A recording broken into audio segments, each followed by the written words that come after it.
मैं दिल की गहराइयों से देवतुल्य मतदाताओं का आभार प्रकट करता हूं, उनका धन्यवाद करता हूं कि लगभग 30 दिन का हमें चुनाव लड़ने का समय मिला और इन 30 दिनों में जो 5,07,000 मतदाताओं ने कांग्रेस पार्टी के ऊपर, मेरे ऊपर जो विश्वास जताया, मैं उन सभी मतदाताओं का दिल की गहराइयों से आभार व्यक्त करता हूं।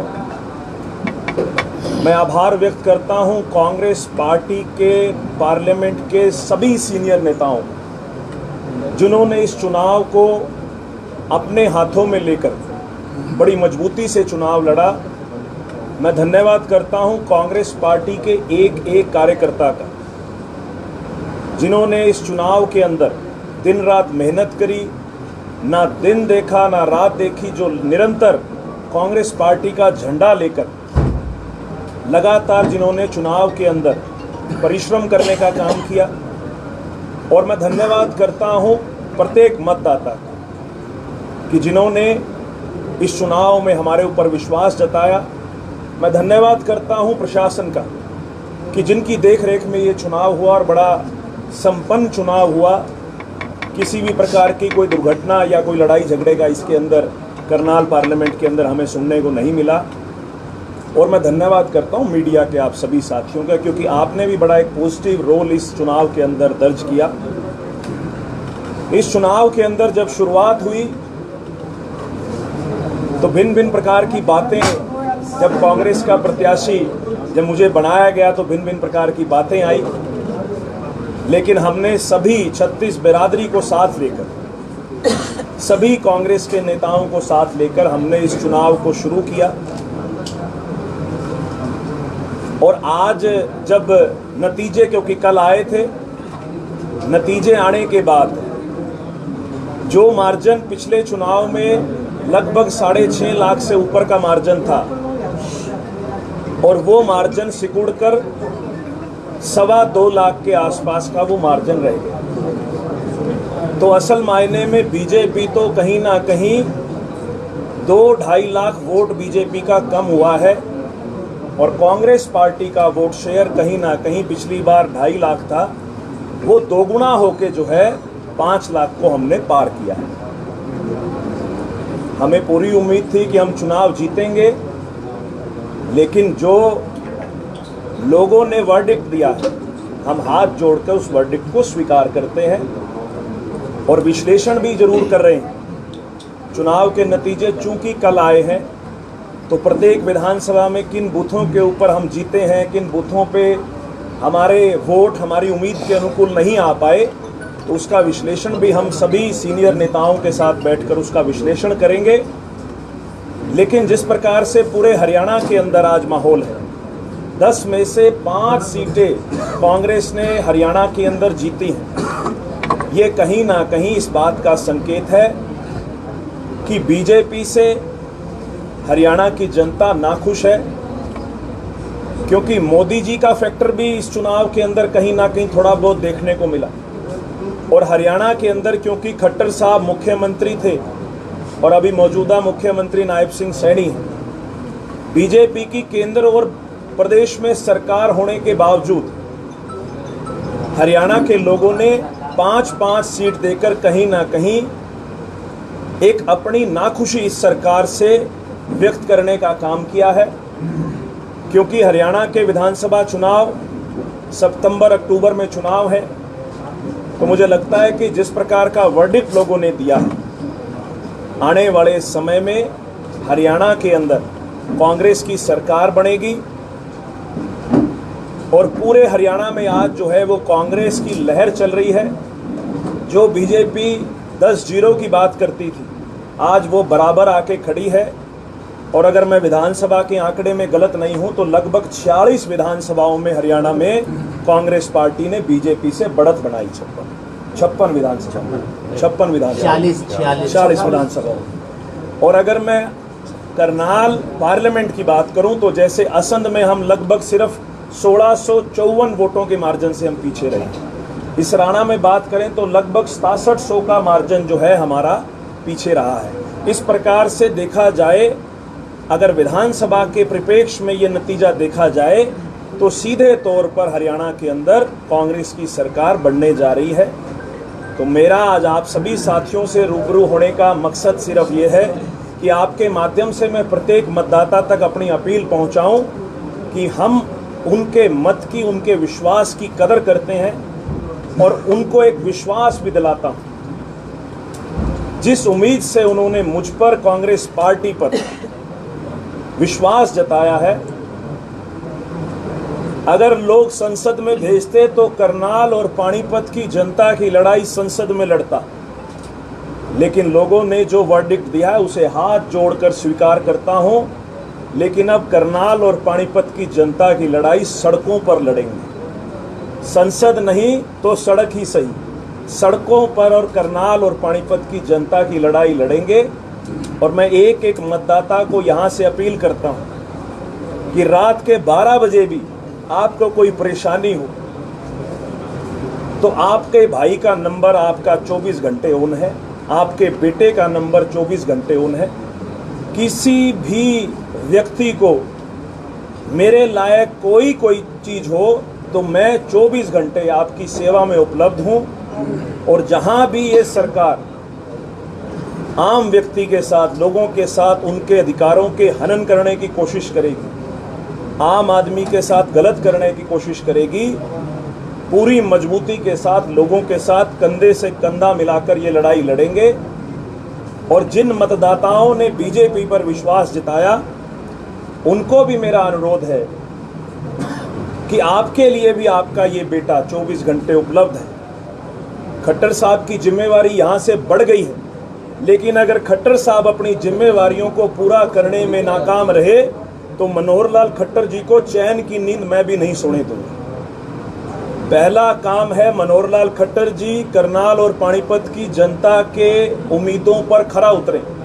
अगर कहीं वो नाकाम रहते हैं तो मनोहर लाल खट्टर जी के सामने सड़कों पर लड़ाई लड़ने के लिए हम तैयार हैं। और जिस रण की शुरुआत हमने करी थी, ये रण इसी प्रकार से जारी रहेगा। बीजेपी की, मनोहर लाल खट्टर जी की गलत नीतियों के खिलाफ हमारी लड़ाई निरंतर इसी प्रकार जारी रहेगी। मैं दोबारा से सभी कांग्रेस के कार्यकर्ताओं का, करनाल पानीपत के सभी मतदाताओं का और हमारी लोकसभा क्षेत्र में आने वाले सभी कांग्रेस के सीनियर लीडर्स का मैं अपनी ओर से और कांग्रेस पार्टी की ओर से मैं धन्यवाद करता हूं। करनाल में गुटबाजी का शिकार हुए मानते हैं? नहीं, मैं सभी कांग्रेस के नेताओं का धन्यवाद करता हूं और सबने पूरी कोशिश करी कि हम ये चुनाव जीते। आपने भी एक बात बोली दिव्यांशु जी की 5-5 पे बराबर पे आके कांग्रेस खड़ी हुई है। क्या 10 साल के बाद आप 5-5 पे आए, बराबर पे आके खुश है क्या केवल? देखिए, पिछले चुनाव में हरियाणा में कांग्रेस 0 पे थी और इस चुनाव में कांग्रेस 5 पर आई है। कहीं ना कहीं लोगों का विश्वास कांग्रेस के प्रति बढ़ा है। उम्मीद तो हमें और की भी थी, लेकिन आपसे गुटबाजी देखने को मिलती रही। देखिए, मैं इस चीज पर, मुझे नहीं लगता कि करनाल लोकसभा क्षेत्र के अंदर कोई भी गुटबाजी रही। सभी नेताओं ने पूरा सहयोग इस चुनाव में किया और मुझे लगता है कि सभी के सहयोग से ये नतीजा आज 5 लाख के पार हमारी वोट आई। तो क्या लगता है बस्ते भी नहीं थे? क्या लगता है कई जगह पर बस्ते भी नहीं थे आपके? देखिए, ऐसा इक्की दुक्की जगह सुबह 7 बजे मेरे पास भी खबर आई थी जी, लेकिन वो आधे घंटे के अंदर जो है हमने अपने लोगों को कहकर वहाँ बस्ते भी लगवाए और बड़ी मजबूती से चुनाव लड़ा। आप ये बताइए कि कई ऐसे गांव थे जहाँ बीजेपी के बस्ते लोगों ने नहीं लगने दिए, आप उन बातों का भी जिक्र कीजिए। कई गांव ऐसे थे जहां पर लोगों का बीजेपी के प्रति इतना विरोध था कि उन्होंने गांव के अंदर बीजेपी के बस्ते भी नहीं लगने दिए। लेकिन फिर भी मनोहर लाल जीत जाते हैं। ईवीएम का रोया गया, लेकिन आपको क्या लगता है ईवीएम आपकी बात ठीक थी? देखिए, ईवीएम की पहरेदारी को लेकर हमने चुनाव संपन्न होते ही रात को करनाल भी और पानीपत, जहां जहां पर हमारे स्ट्रांग रूम बने हुए थे, हमने वहां पर अपने साथियों की, कार्यकर्ताओं की ड्यूटी लगाई थी। और मैं खास तौर पर इस काम के लिए मेरे यूथ कांग्रेस के कार्यकर्ता, क्योंकि पूरे करनाल पार्लियामेंट के और पूरे हरियाणा के कार्यकर्ता भी हमारे यहाँ जुटे हुए थे, उन्होंने बड़ी मुस्तैदी से जो है वहाँ टेंट लगाकर उसके ऊपर निगरानी रखी। सीसीटीवी फुटेज को लेकर हम 24 घंटे अलर्ट थे।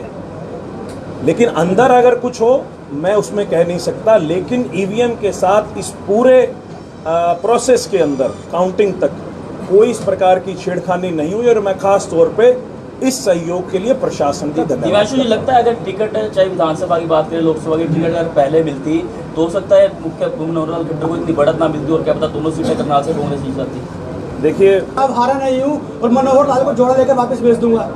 देखिए, मैंने अपनी पूरी कोशिश करी और हमारे सभी कांग्रेस के लीडर्स ने पूरी कोशिश करी, लेकिन लड़ाई आज गलत नीतियों के खिलाफ है। मनोहर लाल जी की गलत नीतियों के खिलाफ लड़ाई थी और मैंने उस लड़ाई को अपनी ओर से पूरी कोशिश करी।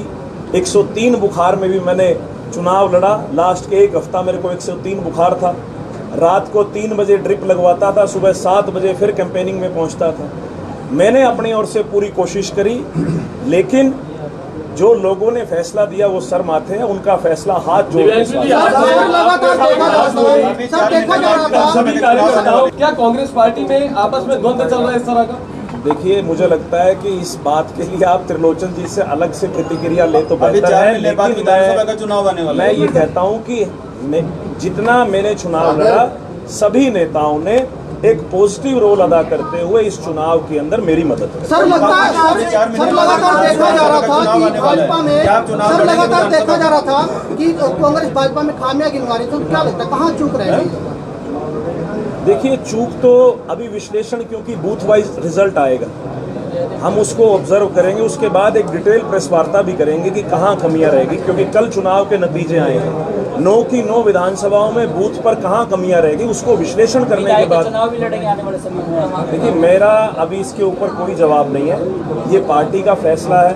पार्टी ने आदेश दिया लोकसभा का चुनाव लड़ने के लिए, हमने पूरी कोशिश करी इस चुनाव को मजबूती से लड़ा जाए। करनाल के और पानीपत के प्रत्येक मतदाता का मैं अपनी ओर से, कांग्रेस पार्टी की ओर से, मैं दिल की गहराइयों से देवतुल्य मतदाताओं का आभार प्रकट करता हूं, उनका धन्यवाद करता हूं कि लगभग 30 दिन का हमें चुनाव लड़ने का समय मिला और इन 30 दिनों में जो 5,07,000 मतदाताओं ने कांग्रेस पार्टी के ऊपर, मेरे ऊपर जो विश्वास जताया, मैं उन सभी मतदाताओं का दिल की गहराइयों से आभार व्यक्त करता हूं। मैं आभार व्यक्त करता हूं कांग्रेस पार्टी के पार्लियामेंट के सभी सीनियर नेताओं, जिन्होंने इस चुनाव को अपने हाथों में लेकर बड़ी मजबूती से चुनाव लड़ा।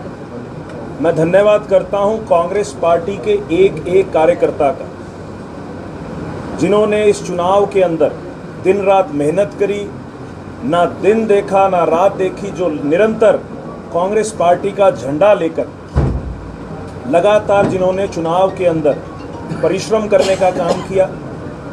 और मैं धन्यवाद करता हूं प्रत्येक मतदाता का कि जिन्होंने इस चुनाव में हमारे ऊपर विश्वास जताया।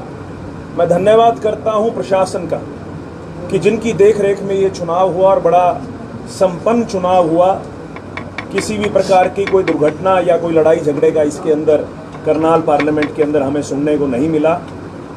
और मैं धन्यवाद करता हूं मीडिया के आप सभी साथियों का, क्योंकि आपने भी बड़ा एक पॉजिटिव रोल इस चुनाव के अंदर दर्ज किया। इस चुनाव के अंदर जब शुरुआत हुई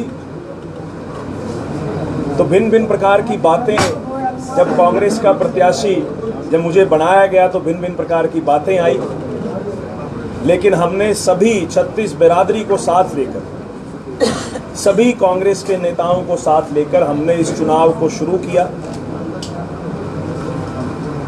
और आज जब नतीजे, क्योंकि कल आए थे, नतीजे आने के बाद जो मार्जिन पिछले चुनाव में लगभग 6.5 लाख से ऊपर का मार्जिन था और वो मार्जिन सिकुड़कर 2.25 लाख के आसपास का वो मार्जिन रह गया।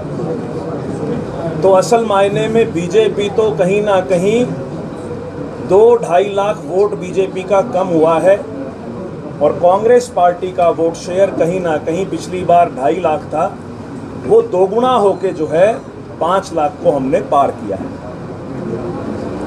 हमें पूरी उम्मीद थी कि हम चुनाव जीतेंगे, लेकिन जो लोगों ने वर्डिक्ट दिया है, हम हाथ जोड़कर उस वर्डिक्ट को स्वीकार करते हैं और विश्लेषण भी जरूर कर रहे हैं।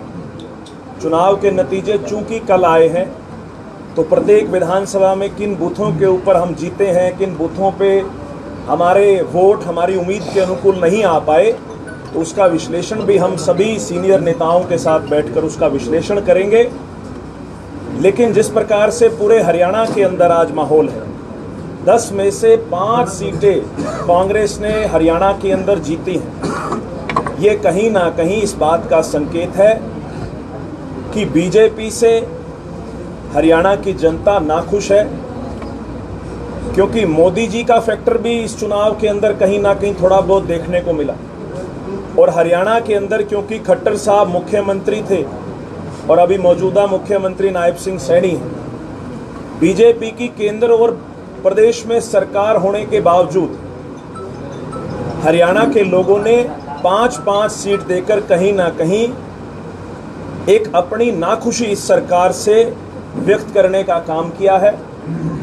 क्योंकि हरियाणा के विधानसभा चुनाव सितंबर-अक्टूबर में चुनाव है, तो मुझे लगता है कि जिस प्रकार का वर्डिक्ट लोगों ने दिया है, आने वाले समय में